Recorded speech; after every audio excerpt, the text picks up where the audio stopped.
Welcome to the Journey Mindfulness Podcast, where the inner world meets the infinite. I'm James O'Neill, and together we explore consciousness, the soul, mindfulness, and the mysteries beyond our world, and most importantly, how to integrate all of it into the life you're living right now.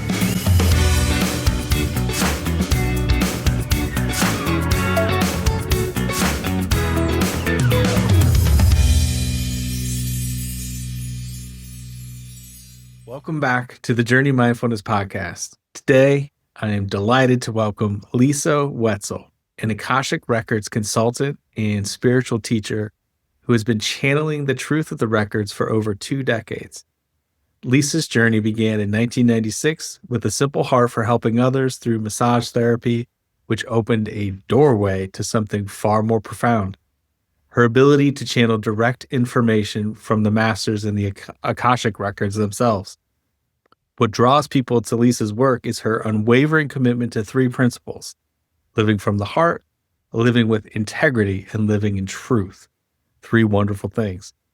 Through the Akashic Records, that infinite field of consciousness, which we'll define perhaps a little bit more, that holds every memory, experience, and truth of the universe, Lisa helps people see beyond the falsehoods of their minds, create and discover the deeper spiritual purpose behind their life events. And she reminds us that we are so much more than what we see in the mirror. We are our hearts, our souls, and our eternal connection to all that is. Lisa Wetsel, welcome. I'm grateful to have you here. I'm happy to be here. Yes, thank you so much. There's so much going on in the world and and everything else. Where to begin? Maybe with your journey with the Akashic Records, perhaps you could share that moment and what that's like. I'm a mindfulness teacher, so life is these series of powerful moments. But what was that moment like when you realized that started to unfold? Well, it was a series of events. So it wasn't, and again, I mean, wasn't one thing. So it was things leading up to going to massage therapy school in 1996 and being more aware of understanding that I'm hearing words or messages from things that are not from me. And then that led from being a student, as a massage therapy student, to becoming the teacher and then becoming the director of the school. And what happened was that I had an instructor that taught the Akashic Records, taught how to open that.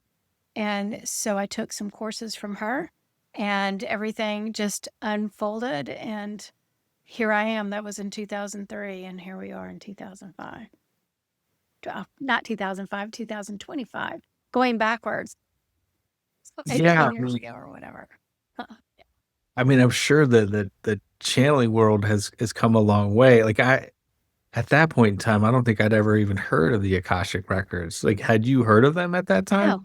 No, not then. No. No. So when she told me about it, that's when she asked, have you ever heard of this? No, I haven't.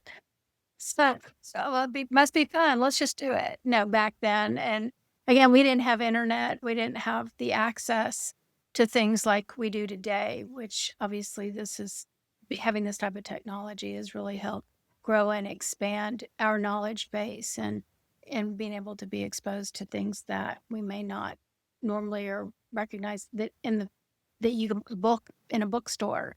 That was the only way that we could get information. So yeah, it's a little different today than it was then. Yeah. I do remember when I first heard about them, I was nervous. Like, what do you mean there's this thing that records everything? So you mean like every little thought or every little thing that happens is like, oh my gosh, like I don't want that to exist, but yet it does. How did you make peace with that? Well, I think that there's no reason to be fearful of it. So I think more or less, I think the question is, why were you afraid of it? Of that? I'm afraid of my own thoughts, right? Like my misdeeds or my guilt or, mistakes that I've made in my life. Or I grew up Catholic, so there was always the fear of like, I'm a sinner, I'm not worthy, oh God, there's like this collection of all of those things that's stored there and I can't get rid of it, right? I can't like the delete button. Yeah. Yeah. Yeah. Well, the good thing about it is that there is no such thing as mistake. Please say So, more. yeah. So, Alleviate well, some there's, fear in the yeah. world. Well, and again, like what you said, and it's common for us to believe, if there's a uproar or somebody's not happy with something I said or did, or it may have led to chaos, then we look at that as a mistake. And actually, if you really look at the entire situation, there's always lessons to be learned. And the way that my guides, the Akashic Masters and the guides that I communicate with, there is no such thing as good or bad. There's no such thing as mistakes. Everything is an experience. And if we can learn to look at things that, wow, I did that, I'll learn not to do that again, instead of, oh my God, I'm a horrible person and everybody's upset with me and I'm not worthy, I'm not good, I'm a sinner. Hmm. I don't want to live in that energy. That's not where I want to be, and it's not the truth of who we are. The truth of who we are is love divine beings, and that the universe and everything that's around us is here to love us and to support us. So regardless of what your opinion is of me, it doesn't really matter. All you're doing is creating a roadmap that I have to follow in order to keep you happy. Does that make Mm, sense? it does. Trying to think of how to articulate that. There's these, I don't know, preferences, right? Or I mean, in mindfulness, in my perspective, we judge other people, and it's becoming aware of those judgments, or this person, they should do this or they should do that. When it's they're on their own path and you are on your own path as well. And sometimes you share time together in some capacity, but becoming aware of that and learning the lessons along the way. Exactly. You've been doing this work for over 2 decades now. What's been the most, perhaps profound shift in your own understanding of the records, your relationship with that? How has it evolved over time? Oh, that's funny because um, I don't really know how to answer it because I learn something new every day. I dig deeper every day. So when I first started doing this, I was receiving this information from a very basic mind and understanding. So it's like my questions and how deep I could go. It was only deep enough that I would allow myself to go because it's all I knew. And so then as I started growing and shifting and changing, then I was able to go deeper and deeper and deeper and get more profound information like what we just talked about. There's no mistakes. There's no good, there's no bad. We're perfection. But I didn't know how to ask those questions 20 years ago. And so I'm just at a different place because I've grown. And then doing the type of work I do with one-on-one sessions, people will ask questions that it's like, oh my God, I'm so glad you asked that question. I just learned something new, which happens a lot because everybody's different. And when I get a question from, like, if you ask me a question, I'm getting the answer from your records, but it's also a question that I may not have ever thought of asking before. So I'm getting information from you, from your guides, but it's information that I've never been exposed to. So as I do sessions, I get to see the trends and where we are in our growth patterns as humans. And then plus I get to grow along with it because I constantly learn, constantly learn. Yeah, I mean, it sounds like this deepening practice of curiosity and asking questions. Yeah. Questions are key. Everything comes down to the question. Well, and I loved how you've written about this, like, on your website where, you do have to ask the question, but sometimes you may or may not be ready for the answer. And so that can become, part of the process as well, not knowing, or being them allowing things to be revealed I guess with patience, maybe, like in its own time? Is that how that works? Well, if you asked me a question, there's multitude of answers to this, but let's just say something very simple is a relationship question. And I really don't like to answer those types of questions, but it's a common question. And so am I supposed to stay with this person in this relationship? Well, the masters always have a very diplomatic way of answering those questions. But if the answer is no, you're not supposed to be in this relationship and you don't want to hear that answer, then it can be a little unsettling to you. So, but what is even more important is that you can ask a question that has to do with, maybe it's about I'm trying to come up with a good question. Um, why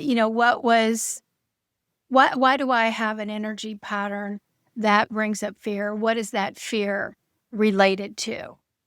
And then the guides take you back to a time when you're a child that something was initiated that brought up fear or behavior pattern. But you don't remember that and you can't tie it in that event that may have happened when you were 5 years old. You can't tie that in to today when you may be 55 years old. And so when I'm saying it to you initially, it may not make sense. But then as time goes on and you start processing, oh, now I see this is what happened when I was 5. This is what created that belief system, that fear. And now I can see how it's been playing out in different friendships and, romantic relationships, the way that I treat people, blah, blah, blah. And you go down and then you start recognizing, oh, now I get it. But you may not initially get it at the beginning. And so one thing about the messages, they have a tendency to grow as you grow. So if I gave you a message, had a session and we go through an hour session and you have a number of questions that you ask, and you may not be in the place to fully understand because the records do talk in their language and sometimes it can be hard to process what they're saying. So if you completely don't understand, maybe because you're not at the level to understand what they're saying, then it may sound like a bunch of words and doesn't make sense. But as time goes on and you start growing and shifting and changing, then all of a sudden the message starts changing and you start hearing it better. But then I've also found that you can listen to a message 10 times. And then on the 10th time, you may finally hear something that you're ready to hear. And you're like, oh my God, I've listened to this 10 times and I'm just now hearing it. Because now you're ready to hear it. Yeah. So it's really amazing how the messages work. And it's not always cut and dry from the initial session, but it will make sense as you grow. The message grows with you. That makes a lot of sense to me because, when I do inner child regression work with people, when you go back, you trace the fear back like you were talking about, the event, the understanding is from a child's perspective and not the adult, and you have to shift, well, this is the adult lens looking at this, but from a child's perspective, this is how a child would have internalized that event. And that's the piece that's affecting you now. And so I could see Absolutely. how that Yeah. transition would need to take place. Yeah. It's Yeah. also interesting to me too, the way that you just described that is because, as a student of meditation and a teacher, we're often told to reflect and sit with questions. And kind of what you do and when you were repeating that, sitting or answering this question or listening to what the Akashic the message is you're desiring to understand something. So you're sitting with it and you're putting mental energy into increasing your awareness and understanding of that until, the 10th time maybe you get it where you're like, "Oh, wait, okay, yes, now I'm understanding." And sometimes we have to shed some blockages. I'm not in the place to actually receive that information because if I actually understood it, then I may not be able to handle it. And so sometimes we have to get ready. We have to let go of some old belief systems, or we have to get to a way of really understanding who we are or our own energy patterns. And then at that time, then you're ready to receive it and accept it. That makes sense. No, it makes a lot of sense, right? Like it's just this understanding. It's trying. I had a question. It's one of the beautiful things that you teach about is that the records hold the truth beyond what our minds create. So like we have these stories of things, but they can be distorted, or we take our perspective and meaning from it. But you're revealing certain truths and things, and we have to integrate it into our own life and understanding in some capacity, but we're not always ready for it, or Yeah. we are not always honest with ourselves about what really happened. Yeah. Well, and we're not always honest with ourselves because, like you said, I mean, you go back to that little 5-year-old. If mom said, no, you can't have that cookie before dinner, and as the 5-year-old, oh my God, she hates me. It's the end of the world. It's the worst thing that ever happened, and you're heartbroken, and you're just throwing yourself on the ground because, oh my God, she doesn't love me because she didn't let me have the cookie. Okay, so you're in that energy pattern, and that's a 5-year-old, but that energy that gets embedded in you is that trauma, and that of the feelings that you experienced by being rejected. You didn't get what you wanted. And so as an adult, obviously me at my age, I can look back at that 5-year-old child and realize mom didn't have any ill intention. Mom just didn't want you to have a cookie and have all that sugar before it was time to eat your dinner. There wasn't any ill intent from mom, but that little girl felt like there was. And so if I can't fully understand that energetic pattern that's in me, then I may continue to have this perception or the belief system that if I don't get what I want, then somebody's against me and they hate me.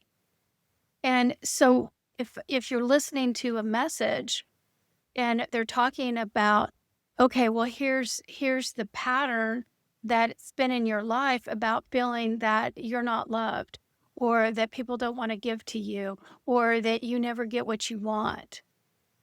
Okay, let's go back to that little girl, and I might not be ready to look at that little girl and that pattern or that belief system that I created when I was 5, because maybe it's not ready. But so it's like it just starts chipping away. Okay. Well, let's gently start looking at, what happened when you were a 5-year-old, and is it really that bad? Okay, well, let's think about this. Okay, so then when you go back to the 5-year-old and you start releasing that energy, then you can start seeing how it's a string that's tied to all the other relationships that you've had, or those feelings that you've had, and it starts unraveling. And then it starts becoming more clear as these blockages or as these patterns are getting removed. It's like the path clears. Oh, okay, now I can see clearly. Oh, I get. Okay. All right. Well, then guess what? Now it's time to work on something else. So, Yeah. yeah, but and then at that point, it's easier for you to understand what's being said and recognize those patterns. But at the beginning, well, that doesn't make any sense. That does how can you look at it, something that's happening today, and this relationship that I'm having right now, and feeling like this person isn't listening to me, or they're not giving me what I want, or I'm feeling abandoned? How does that 5-year-old have anything to do with today? Yeah. And so that's what people might not want to hear. They want to know what's going on right now. Well, it's funny. When I started learning about hypnotherapy and inner child work, the therapist that taught me was like, "You have to do this work," and I was like, "Why? Why? Why?" Like, what do you mean? Like, I've done therapy or whatever. I've done my work, and they're like, "Nah, you got to go through this in order to teach it." And sure enough, right, you encounter all those things, and it's like, wow, there was so much there that I would like, denied or didn't want to look at, but it was so helpful. Well, but also, we're not taught to look at that stuff. Where our parents didn't say, "And now, how are you feeling and why? Let's talk about this.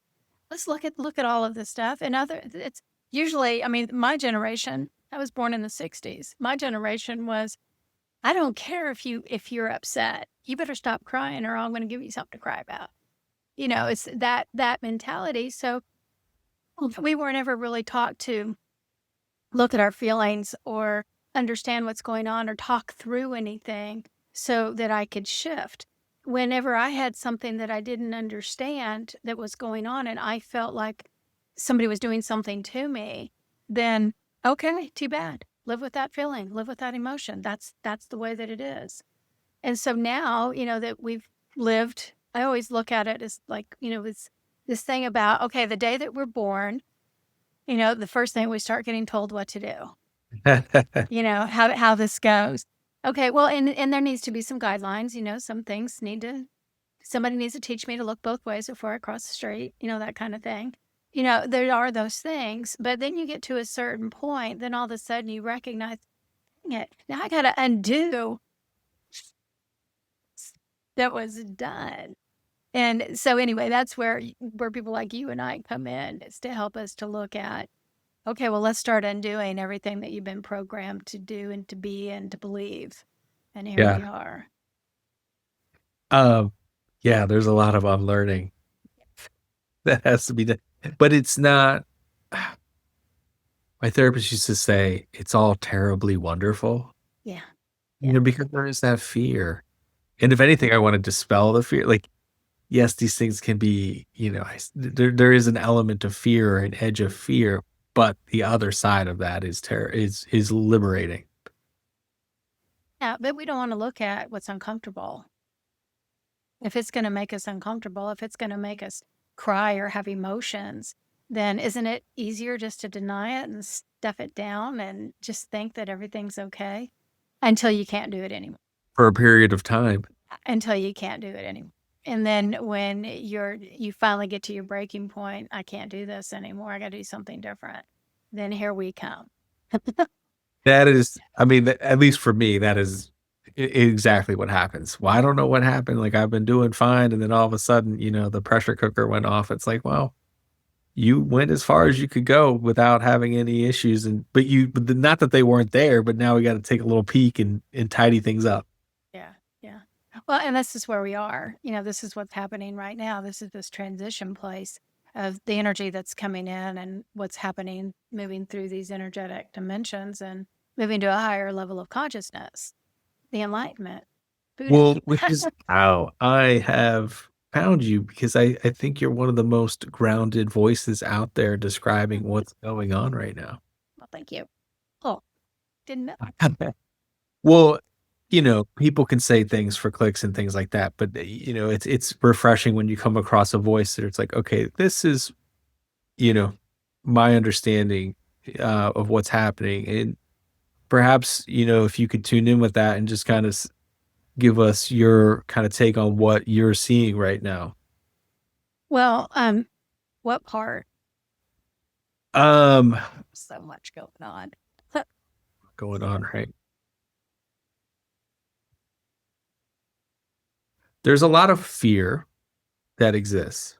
I would say that I am optimistic and kind of hopeful and see the glass half full. Like, yes, there's some things that are, uncomfortable and unpleasant, but that ultimately, like, these are growing pains and things are unfolding in the way, although unfolding in ways that we can't necessarily predict. Mhm. But the more people that I think do the work or are putting in, efforts to awaken and be grounded and peaceful and compassionate and loving, that there's an acceleration perhaps that's taking place versus, the chaos and fear and destruction part of thing. Yeah. Yeah. Well, fear is a big deal. And, we have a tendency to live in fear because we've been so programmed that things have to be a certain way. And, if you start looking at where the fear comes from and what the fear is centered around, well, the fear is, what if it doesn't turn out the way that I want it to turn out? And the key word is want. I want it to be this way. And if it's not the way that I want, then it's a bad thing. And I'm fearful of anything that I perceive as bad. And so when we start really looking at how deep fear is and how expansive fear is, literally one of the most important things to me is being able to really recognize what I'm afraid of and why, and start breaking down these fear patterns. And the less that I'm afraid of, the more you go with the flow. And where we are of, I'm afraid that my relationship is going to end, so I'm going to hold on to it for dear life. Doesn't matter how abusive it is. It doesn't matter how much I don't care for the person, and I know they don't care for me. There's security. And so I'm going to stay with it just to the bitter end, because I'm afraid of being alone. And what will people think if this relationship fails? Oh, Fear. yeah. Fear of what people will think, fear of being alone, fear of not having somebody there, whether it's good or bad, just to be there. It's all conditioning. It's all this belief system of this is the way that we're supposed to live our lives. And so if we don't fit into the way that we've been conditioned, then it's fearful. What if I don't have as much money as I want to? What if I lose my income and I can't live in the house that I'm living in? Well, okay. Well, let's look at that fear. Why are you afraid? Where does it go back to? And what are the alternatives? Maybe it's meant for you to lose the job or the income that you had so that you can go down a different path. Maybe you need to sell that house so that you can move to someplace different that's going to be more beneficial to you. Okay. Well, instead of looking at it like an adventure, okay, well, I don't know how we're going to do this, but we're going to figure it out, and we're going to go with the flow, and we're going to make it work. And it may not be what I want, but the universe works in an interesting way. Just like they don't always tell you what you want to hear, they always don't give you what you want. The universe is going to push us, and they're going to push us into a corner so that we'll continue to grow. And I always see it like in a way that it's like they push you up against the wall, and then you start squirming, trying to figure out how to get around what's holding you up against the wall, because you have to move and you've got to get away from it. You've got to do something different. And so if I can shift these patterns that I've been in, then that's how we grow. That's expansiveness. But we're so conditioned to believe that this is the way that has to be, and that life is supposed to be this way, and everything is the same way that my parents and my grandparents and my grandparents believed or felt that this is how it's supposed to be. I'm falling in the same patterns. Okay, well, the universe is here to say, no, that's not going to happen anymore. And it's not just happening to you, and it's not just happening to me, it's happening to everyone. And what the universe is doing is breaking down these old constructs and these old ways of being and these old belief systems, the beliefs of separateness. I'm better than you. I'm less than you. All of these things. Whatever it is, if it has to do with race, income, job status, all of these different things that I don't look like you. I don't dress like you. For some reason, I'm seeing grunge music, and maybe I like grunge music and you like country music. Okay, well, I don't like somebody that dresses in black. Well, I don't like somebody that wears a cowboy hat. So, okay, stop. All this is doing is creating more animosity in us, causing us to create more pain and discomfort within us. Because every time that we look at these guidelines, if you start looking at all of these guidelines and boundaries and belief systems that have kept us so limited, when we start getting out of these belief systems, we start panicking. It starts getting uncomfortable. I don't know what's out there. I don't know what it's like to be, to love everyone. I don't know what it's like to wear something different than what I've always worn before. I don't know what it's like to listen to music that I haven't ever listened to before, eat at a restaurant that I've never eaten at before, tried food differently, all of these things. We stay so confined in these boxes that we don't know what it's like to step outside of the boxes. So the universe is coming in and saying, okay, you guys won't do this on your own. We're going to do it for you. So we're going to push you into these very uncomfortable positions until you start recognizing that something needs to change. And you are what needs to change. It's not everyone out there. It's not what they're doing. It's not who they are. It's us. It's me. I'm the one that needs to change. I'm the one that has to change my perspective. I'm the one that has to. You don't have to do anything, but I'm being given the opportunity to break down these old belief systems, let go of the old trauma, and be somebody different that I've never been and that nobody has ever been. Which is It's even, so much yeah, easier to blame other people, Lisa. yeah, yeah. It's everybody else's fault, right? Right. It's that was and, I'll share this, like, this is, like, a really frustrating thing for me on my own path is catching those moments where I have been in a victim mindset. It's like, "Oh my gosh, there it is again," and it's like, I'm doing that." Like, that's a me thing, and it's so interesting. I get frustrated with myself. You work through it, it's like, "Okay, well, how do I make the changes that I need to make to become more empowered or, in my own authenticity or authority with things or sovereignty, freedom of it, expansiveness, like you mentioned earlier. Um, all things that are like, oh my gosh, like when you catch them, it's like, okay, like I'm now unlocked this new level in a sense. Like I can now integrate something new and open up to things. Whereas these prior beliefs were limitations. They kept you locked in some way, and now when you let go of them, you're free to be curious and grow. Yeah. Yeah. I always see it like the canary in the cage. And, that old stereotypical, the miners, kept a canary in a bird cage. And, that poor little canary, they're trapped. They can't expand their wings. They're in this cage and somebody else has control. And so when that miner picks up that cage to take him into the depths of the cage to see if there's toxins and if it's going to kill him, then that bird is helpless because he's trapped. And so he's going to go wherever everybody else takes him because he doesn't have a choice. He's in his box. And so what that poor little canary's doing is that he's the victim to everyone around him, all of their choices and their decisions, and they're dictating his life. So what would happen if you open the cage, the door, and that little sweet little canary got to fly free?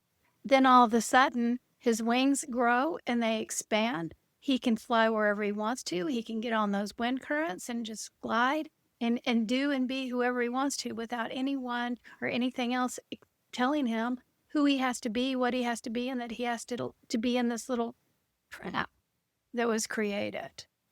So if we can choose to stay in those confinements, we can choose to allow others to dictate who we are, the way we're supposed to live, our thought patterns, or we can start getting a little bit adventurous and start stepping out a little bit out of our cage and see what's out there.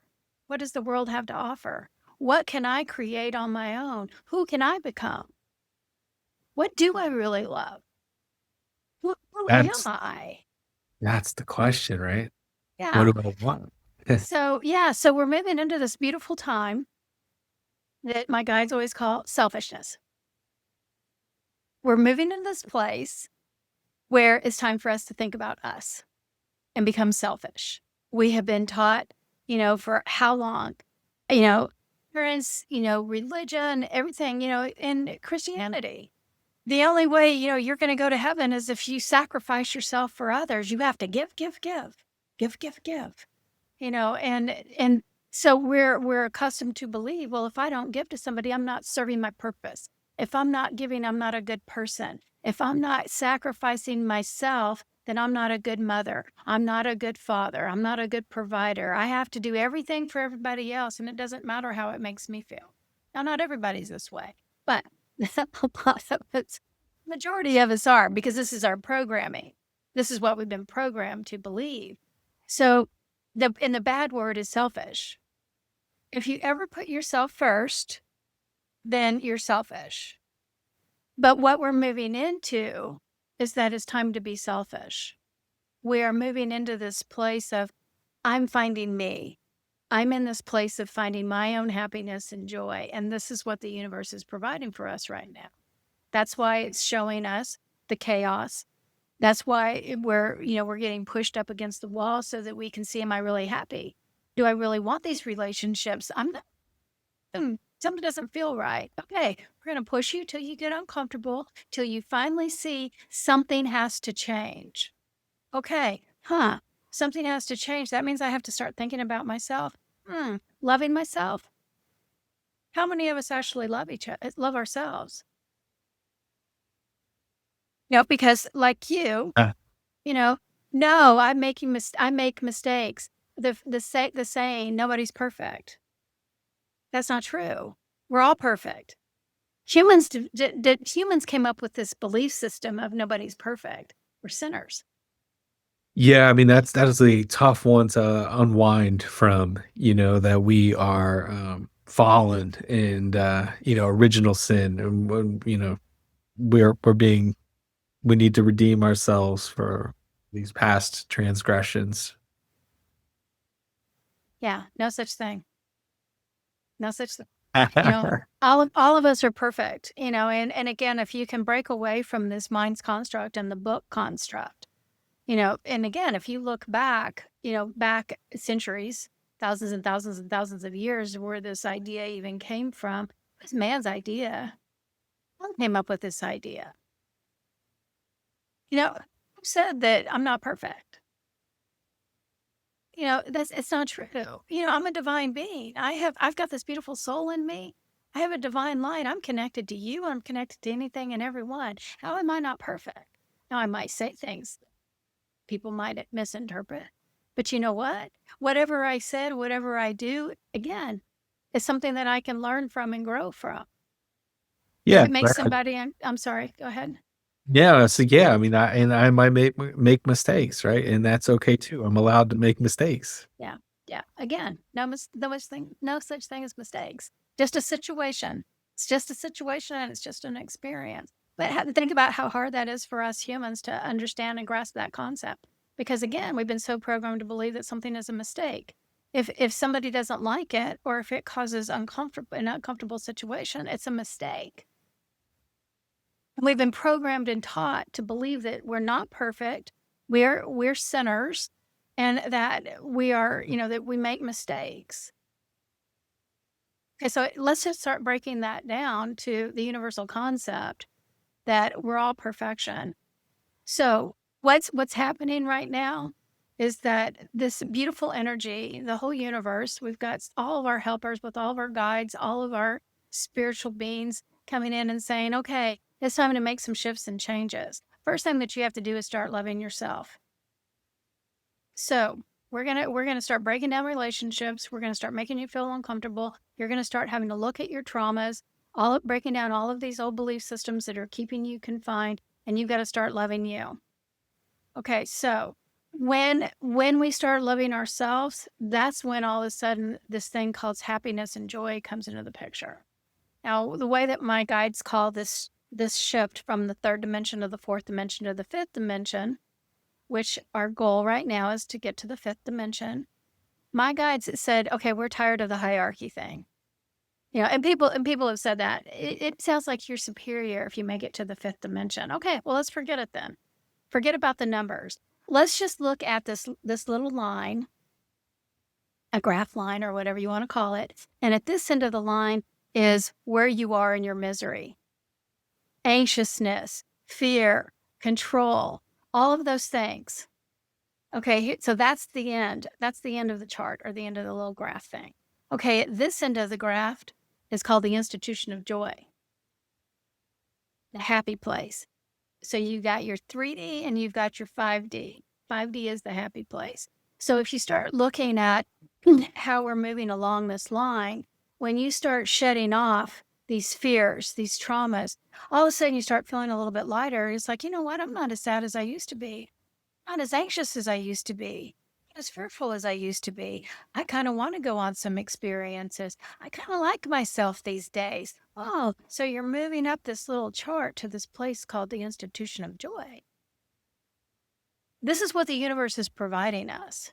That's what they're giving us. And this is what we're moving into. Letting go of all of the control, learning how to get into the flow, learning to live with that inner voice that's within you, trusting yourself, listening to that rhythm, recognizing all the synchronicities and all the magic that's happening all around us, because we've missed it because we've been living so much in our heads and we have tunnel vision. And we've been living in a way of I want, that you're not open up to all the possibilities. And that's what we're moving into. We're moving into a place of changing who we are to be more open and happy. And it's that simple. We're getting our joy on. Yeah. I mean that in the map of consciousness, right? Like the frequency of joy. I mean, like that is I wish I was there more often, but that's when you do feel lighter, right? Like it's very palpable. Why are so many people waking up at this time? Like the concept of self-love, and that's something I've personally struggled with. That's been a part of my inner work is, you know, becoming more self-loving towards myself. Uh-huh. Uh, but what is unfolding that is it, you know, I know people talk about energy, but is it just the awareness or how would you describe that? What's the mechanism at play there? Well, my guides are wanting to come in. It's been set up, and they're saying recognize that this event that's happening at this particular time has been set up for eons. So we want you to understand that this is part of this shift in changing the universal frequency so that the universal frequency will raise higher. Humans' dominance over the universal experience has become depleted in a way that humans have brought down the energetic vibration that is reverberating, or the frequency that is on earth, to the point that it is affecting all others. So what we want you to understand is that we have come in to help raise this frequency to a higher way of being so that it can help the entire universe, not just the earth, but everything that is. The earthlings are playing a key part in raising the frequency so that all can understand and resonate in this beautiful love vibration. And this is what's coming. Okay, so again, this, if you look back, through times, you start at 1900, to where we are today, the control thing has lessened and lessened and lessened and lessened. You can look at the way that women, 1900, we couldn't vote. In the 50s, we couldn't buy a house, we couldn't have a credit card. All the everything.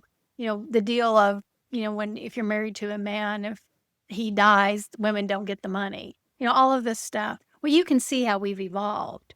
You can see how humanity's evolved. I mean, just in the sense of what was completely unacceptable is a lot more tolerant today than what it used to be. We're evolving. Sure. They're saying the 1960s and 70s was a transitional point that got the ball rolling. And so what we want you to see is that was the opening of the door. The gates were beginning to open so that humans can see that pain and suffering is not a way that humans should live. So we want you to understand that the Galactic Council came in conjunction with the spiritual realm of the angels and of other guides to come together to choose to shift this way of being into a more harmonious way. And this is what we want you to understand is transforming at this particular time. In 2012 was the beginning of the new evolution. It was a new way of thinking that this, it's like this energy pattern was like, okay, we're a game on. And I'm seeing football players running on the field. It's like in 2012, game on. It's like, okay, we're ready for this. We've gradually, brought people into this understanding. But if you start really going back to 2012, you're going to start seeing people become a little bit more lenient. They started recognizing that things are not, they're not, people aren't happy. You're living in this rat race and there's just not living. Well, then when you start looking at these different shifts and patterns, and 2020 was huge, and now we recognize, how did this happen to where all of a sudden people are talking about mental health? Where did that come from? Thank you, guides. Yeah. Yes. And if you really start looking at the way that we're treating the environment, that people are more the voice of saving the earth is louder than what it's ever been.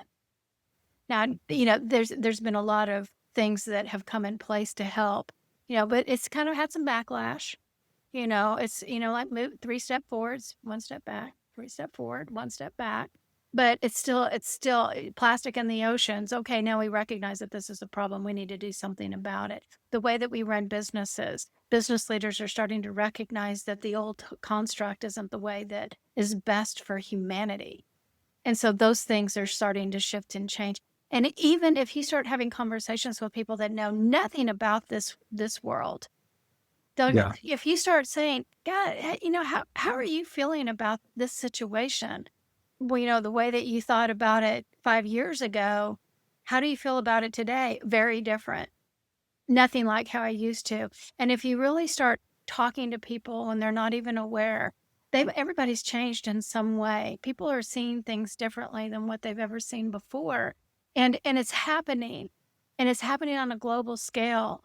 But even though that they're not in our mystical world, my weird life that I'm weird, I need to change that language because I'm starting to accept myself the way that I am. I think But weird, but I get what you're saying. but my world is not always acceptable, so you can't speak about it freely. But if you really start paying attention in the way that humans are changing, you're going to start seeing that there is a little bit more love and compassion. There is more inclusiveness.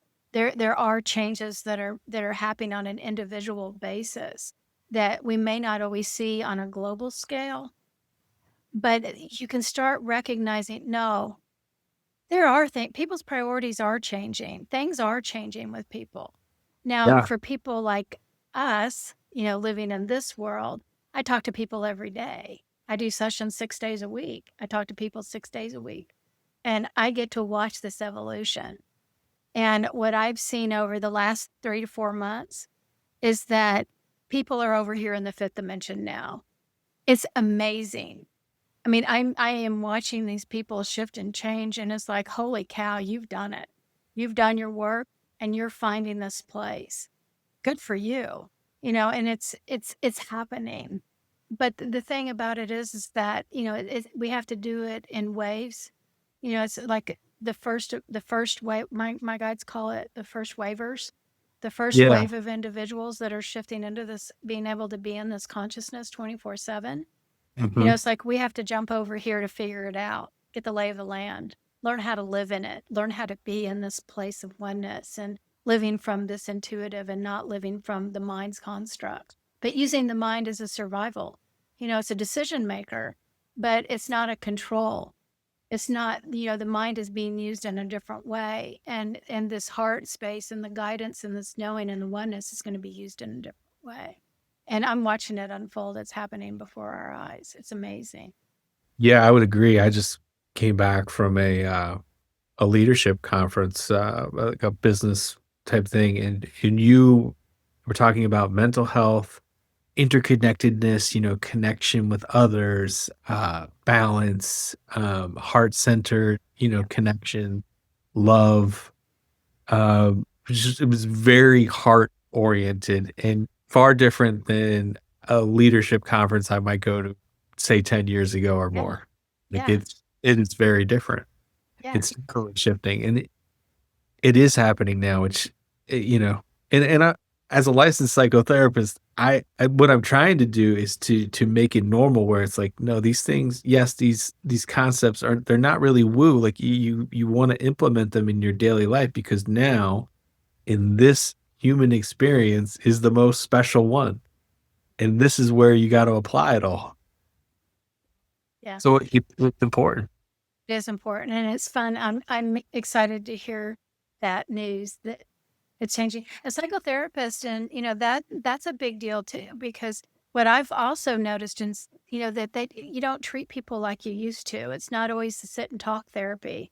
Talk to death, talk to death, talk, talk, talk. Different types of modalities, different energy ways, tapping, different things that are being brought in, the EMDR, those different tools that can help break up these old energy patterns are being utilized a lot more than what they ever have been before as well. Sure. Absolutely. Um, spirituality. It's not things that are important to people, even and if you're an atheist, I don't know, listening to this, you have a spirituality too. Like everyone has some type of spirituality in their life, whether, it's just a matter of how you describe it. But Yeah. yeah, it's becoming aware of patterns and even just talking about energy with people because I think it's a language they understand now where I'm like, you're having this thought or you talked about joy. Like, what would it feel like to release that fear? It's like, oh, that would be great. Like, so you're trying to move, right? Like emotions, the energy and motion, like you're trying to move it through and not let it get stuck, which is what has been happening for so many people for Yeah. so long. Yeah. Yeah. Yeah. Again, and they have no idea. And you talk to an atheist. Well, what is your goal, Mr. Atheist? Just getting happy? Okay. Well, let's just work it. You don't have to bring in spirit. You don't have to bring in the galactic beings. You don't have to bring in the angels or the Akashic records. Okay. But guess what? What you do understand is exactly what you're saying. You want to get happy? Let's figure out how to get happy. Yeah. Break down. Gotta let go of these old patterns. Gotta let go of these memories of these. I call them energy cysts. These events that happen that get embedded in your system. Okay, well, let's move those out. You don't have to use the same language, but it all comes down to the same thing. Yeah, I love that. Yeah. Energy. Yeah. For sure. Yeah. It's yeah, I'm like and I'll tell people that, you don't have to believe anything. It's Mhm. just how are you applying these things in your life? Yeah. And go from there. Just Yeah. and maybe it's just as simple as be kind. And however, they understand it, which is totally fine. Yeah. Yeah. And again, the whole goal is for everything and everyone, regardless of what you want to look at, this whole universal thing is just get happy. That's all it comes down to. Stop judging people, stop trying to control people, and just get happy. Just let everybody be. Yeah. That's really the final thing. And guess what? Then you become enlightened. And then you do fall in that place of that inner peace, that we're moving towards. And that's really what it comes down to is inner peace. Well, thankfully I mean, yes, there's information. There's so much information out there, which in itself can be daunting. Mhm. But there's, some really good people out there, like you who are there to help people move forward and open through and burst through the door and get through the fear. Yeah. Well, thank you. That's my goal. I mean, but that's the part that I want to play. And I do use the records differently than a lot of other people do because I do take more of that psychology approach. Let's start, let's use the records to help you break down and understand some of these old patterns and help to be able to, okay, what is this energy pattern that I need to break? Okay, well, let's go into it and the records will tell you. But that's the way I've always wanted to use them. I'm not real big on predicting the future and going that route. I'll do it, but that's not what makes my heart happy. My heart is what makes my heart happy is to watch people have the light bulb moments and like that's why I have had these types of relationship my entire life. Yeah, Yeah, that's it's that's funny. that's what I wanted. That's how I use the record. No, I love that. I say that to my clients too. It's like I could give you all the wisdom in the world. It doesn't. It's just words until you integrate it and have that experience and feel that joy in your life. Doesn't really mean anything.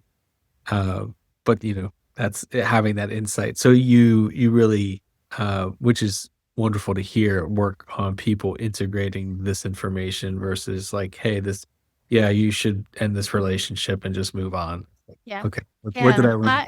yeah, if that's not who I wanna be at all, and then some of my records, I mean, I do this because this is the way my guides, that's the way they wanna work. I always call I'm not a parlor trick. I don't want you to come in and ask these superficial questions and then, "Okay, well, this is what the future says. This is what blah, blah, blah." And then you walk away. No, let's get down to the meat and bones of it. In my sessions, I want to get down into the heart space. I want to help you to shift and change, but my guides want that. And that's why they use me as the tool. It's not me that's coming through. It's the information that they're providing. I'm just the conduit. I'm just the mouthpiece. And so whatever information is presented is because they want the information presented in the way that it's being presented to them. And they don't want to be the fortune teller. They don't want to tell you how to live your life. They don't want to tell you you're supposed to move to this specific town on this specific date. And you're going to have a relationship in 2 years, 3 days, and 5 hours with the guy with the beard. No, that's not me. People are, there are people that can do that and provide that information for you, but I choose not to. That's not who I want to be, and that's not who my guides want to be. Yeah, it kind of takes the fun out of it, right? I am not fun. Yeah. I'm Well, business. no. But that my point is like you don't want to take away the experience, right? That's part of the expansion. That's part of the fun of living is, figuring out those things on your path. If everything is happening for us, what does that look like? And kind of, life is messy in some ways and really embracing that and not being afraid of it. Um, so you are a teacher, and there is an event coming up in West Virginia, the Channel Panel, November 13th through the 15th, I think. 14th through the 16th. 14th through the You're 16th? just off a day. Okay. Both on both ends of that. And 14th through the 16th. yeah, please tell us about it and what you are offering. Well, there is going to be, I think, 13 different presenters. It's going to be an amazing time and an amazing location. The energy there is amazing. And it's going to be really interesting with all the different channelers and everything that we do with the connections with all these different beings, and bringing all of that energy into one space in one location is going to be phenomenal. Phenomenal. So I think that you're not going to have a choice but to shift if you show up. Something's going to change. But my workshop, I'm going to be on the channel panel on Friday, so I'll be on the main stage on Friday, and then on Sunday is my workshop, and my workshop is at 2:30, and it is we're going to activate the galactic codes that you were born with. So I not only do I channel the Akashic Records, I also have another galactic team. It's the Lyrans. And the Lyrans and the Akashic Masters and the Angel Realm all work together. And so this topic was a topic that the Akashic Masters chose. And so they have their helper team with the Lyrans and the angels. And so we're going to talk about what the codes are, why it's important at this time to activate them, and how it's going to benefit us. And then we'll do an activation as well. So it's going to be a fun time.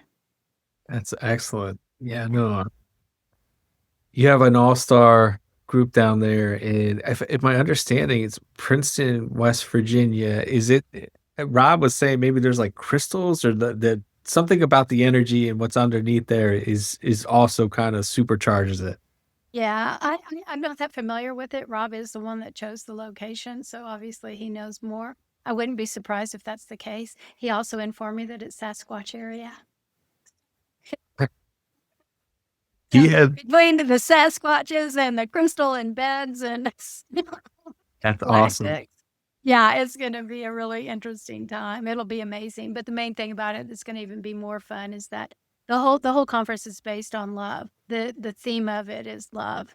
And so for all of us to be there with open, loving, caring, giving hearts, with that intention, it's just going to be a really powerful time for for the people that are going to be there, either participating and the presenters as well. I'm super excited about it. I can't wait.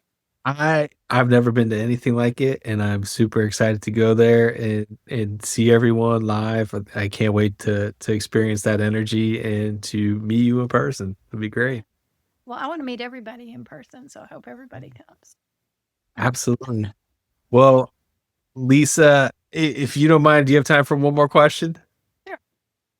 Um, all right. So after it's all said and done, let's see here. What is one piece of wisdom that you would like to share to those listening today from all of your experience that people might benefit from? Find you. That's simple. Find you. And everything that all the work that I've done and all the people that I've talked to, everything that we're going through to be right here, right now. My desire for all humans, every human that's on this earth, is to find the love that's inside of them. Be able to really look at, find who you are, because there's so many of us that I've been living my life for everybody else, my parents, my friends, the society, then you get into relationships and maybe you have your own kids. We all live for everybody else. And we've been so programmed to be a certain way that we don't even know our true identity. How many times, when we were a kid, we may have been really passionate about something, but somebody said, you can't do that, or you're not allowed to. You have to do this instead. All of the little things, remember when we were creative, back when we were kids and we got to finger paint and create. And then as we got older and older and older, that it was less and less and less and less. And then it became nothing is not a thing anymore. Start playing. Start finding your creativity. Start figuring out, going on trips that you want to go on. Do it on your terms, not everybody else's. Eat the food that you want to eat, not everybody else's. Live your life the way you want to live it, not everybody else's. Find your freedom. And so in the whole big aspect of all of this is when I can find myself and I can figure out who I am and what makes me happy, my joy, everything opens up. You come completely in tune with your intuition and your guidance. It opens up your channels of communication to talk to all things, all guides, the universe. It changes your perspective and it makes life happy. Really what they're like, my guides are like, what we want, what all of our guides want is just for us to get happy and love one another. All humans are exactly the same. We're all the same, regardless of what you think. We may have different belief systems in our head because we've been programmed in our traumas and our experiences make us think and act certain ways. But when it gets down to it, if you can take all of that away, we're all the same. So what if we could start with a clean slate and find ourselves all over again? That's the plan. That's what we're moving into. Let's clean the slate, find who we really are, and start all over again. It's never too late. Never too late. Absolutely not. Well said. Well, thank you so much for sharing your time and wisdom with us today. Well, you're very welcome. It's my pleasure. Lisa Wetsel, everyone. Thank you. Thank you for joining me on the Journey Mindfulness podcast, where we explore the edges of consciousness, the depth of the soul, and the practices that bring it all into daily life. If you enjoyed today's conversation, follow or subscribe so you never miss an episode. If you're ready to go deeper, I offer a free consultation to explore how we can work together through psychotherapy, quantum healing, or one-on-one transformational coaching. Visit JourneyMindfulness.com to learn more and schedule your free consultation. Until next time, stay present, stay curious, and enjoy the journey.